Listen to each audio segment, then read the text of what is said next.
Hey guys, thank you so much for tuning into Florida Frontier. Today we have the interview of Keith Gross. It was going to be live, but we made it into a video because whenever we first started interviewing him, for whatever reason, my desktop audio was off, so you couldn't actually hear him speak. But I did end up correcting it in the beginning of the video, so here's the result. So I know that you said you were pro-life. What is your stances whenever it comes to being pro-life in the state of Florida? I am 100% pro-life. I believe that life begins at the moment of conception, and it's an issue that really belongs in the hands of states. So, as a constitutional conservative, I was happy to see Roe versus Wade overturned because the original decision in Roe versus Wade was really a power grab by the judiciary that took the power out of the hands of states and put it in the hands of the federal government where it never belongs. Now I'm happy to see that Roe versus Wade has been overturned. Power has been put back in the hands of states, and they can do a good job of protecting the unborn. Sounds good. And, coming from a religious perspective on this, I've always been super religious throughout my whole entire life. Whenever I vote on a candidate, I generally ask whether that person is religious or not. Matter of fact, that's the first thing I actually look for whenever it comes to a candidate running for some sort of office. Would you say that you're a religious man? I would say that I'm religious, that I talk to God pretty often. I like to have a close relationship with God. I grew up going to a church, and my mom was a Sunday school teacher, and those lessons, they never leave. So I still hold those lessons dear today.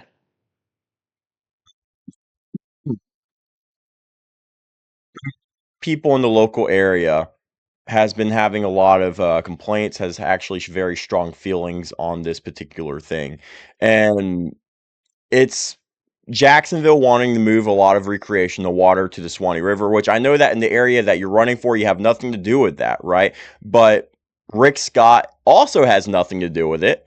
And Rick Scott has actually came out and said that we want to welcome more people to move to the state of Florida. The entire purpose of Jacksonville moving all that quote unquote recreational water into the Swanee River so that way we can fit more people into the state of Florida, create more room. What is your thought on having more people from up north, like such as New York or such as California, come and move down to our state? I usually jokingly say that Florida is full, keep out.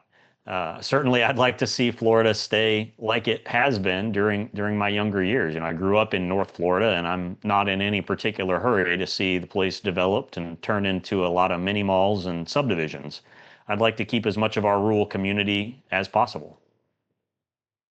That's good to hear. For myself, I am very pro keeping Florida rural. I want to completely stop the overdevelopment of Florida, such as building AI database centers throughout the entire state of Florida, which I imagine that you're against. In favor of AI data centers. I think they don't make a lot of sense in Florida. They need a lot of cooling, so it's not really a logical place to put them down here in Florida, where it tends to be a bit warm. But certainly, we shouldn't allow them to be placed in a way that cause people's electricity bills to go up or that pollutes our water supply or anything like that. Okay, I totally agree with you. Um, And not only that, it also would actually drive property value up, and in a bad way is what I mean actually. So if we were to have all these people come down and move in the state of Florida like we want Byron Donalds or like Byron Donalds wants for us, and we were to build all these AI database centers, then that actually increases the demand for real estate in the state of Florida, which would drive the prices even higher than what they are now. It would make it where families of three, single moms, whoever it may be, families that are struggling, it would make it more expensive for them to actually buy houses in our state. And it would actually drive all the good people of Florida outside of our state, and it would put all the bad people in Florida inside of our state. I'm 100% AI database centers. Uh, Whenever it comes to that, what's your stance on how should I say? What's your stance on like AI in general? I like AI. I think it's pretty cool. I like that I can go and use a tool like Grok to do complex analysis.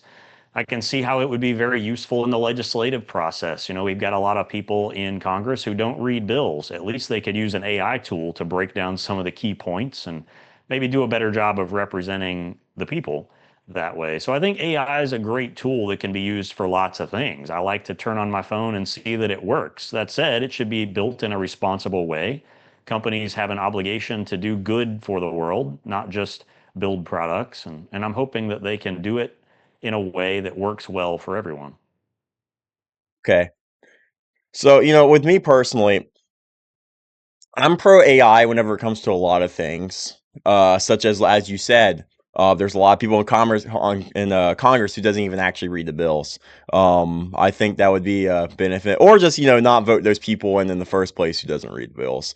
But Nancy Pelosi, when they had like the 5,000 page bill for healthcare, she said, well, just vote for it. Then you can figure out what's in it.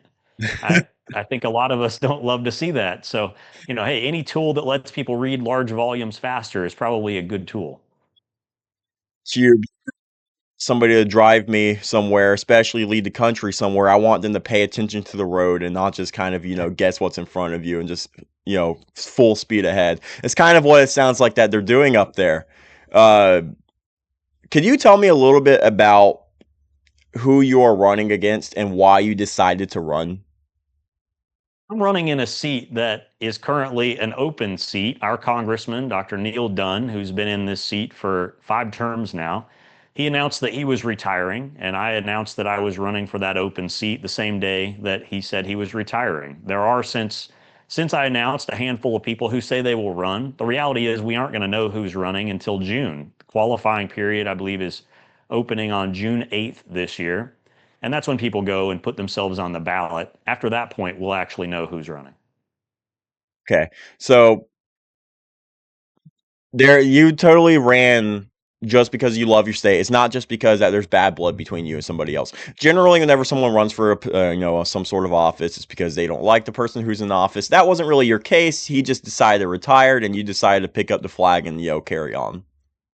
I'm tired of seeing things in Washington not work well for the people. It seems like for the longest time, for my whole life, people go to Washington and they quickly forget the people that sent them there. They vote to run up our deficit by trillions of dollars. They send money all over the globe, and people here in Florida are paying taxes, sending it to Washington, D.C.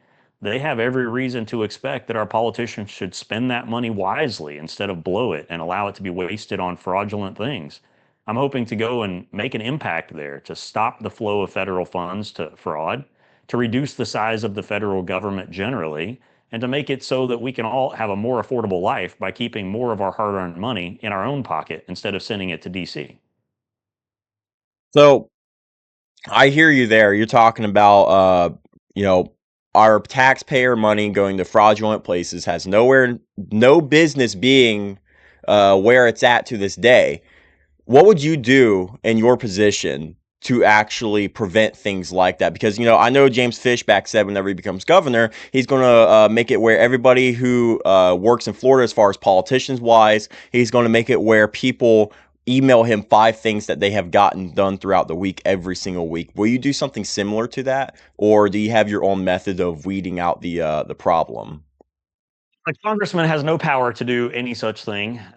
Congress is tasked, however, with the power of the purse by the Constitution. If any agency in the federal government wants money, they need to ask Congress for that money. Accordingly, Congress also has the power of oversight to ensure that the money is spent in the way it was allocated rather than wasted. What we've seen for a long time is Congress not following up. They haven't been doing the oversight part of that job. They've been writing the check, but failing to follow up to ensure it was spent properly. And we've seen, Nick Shirley as an example recently, uncovering all sorts of massive fraud. You got to wonder what's Congress been doing if they're not overseeing the spending. That's a key part of their job. Just doesn't seem like the sort of thing that Congress has been focused on. So to your question, that's what I can do. I can work to ensure that we have oversight. I can work with other groups that are actively identifying waste and ensure that we address it when it comes time to make budget allocations. Yes, sir. Now, is there any particular focus that you actually wanted to have our tax-paying dollars go to whenever it comes to benefiting our citizens? I want our tax dollars going to as few things as possible. Like I said, as a constitutional conservative, the size of the federal government is something we need to have a real national conversation about. Yeah. We can't afford this much federal government. We don't need this much federal government. When you look at the things in the Constitution that the feds should be doing, it's a short list.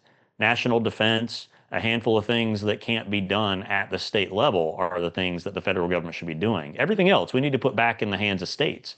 Take the U.S. Department of Education as a key example that shouldn't exist at the federal level. We've got a state Department of Education. Each of our counties has a Department of Education or school district. That's where the government should be with something like education at the local level, not in Washington, D.C. So, this whole idea that we tax citizens, send their money to D.C., allocate it to a U.S. Department of Education, which wastes $300 billion a year, then it hands that money back after wasting part of it to state departments of education and to local schools. That's just a silly, wasted way of sending money in a circle. And that's not the way our government's supposed to work. Sir. Well, I appreciate having you on. Thank you so much for coming on the show. Always a pleasure.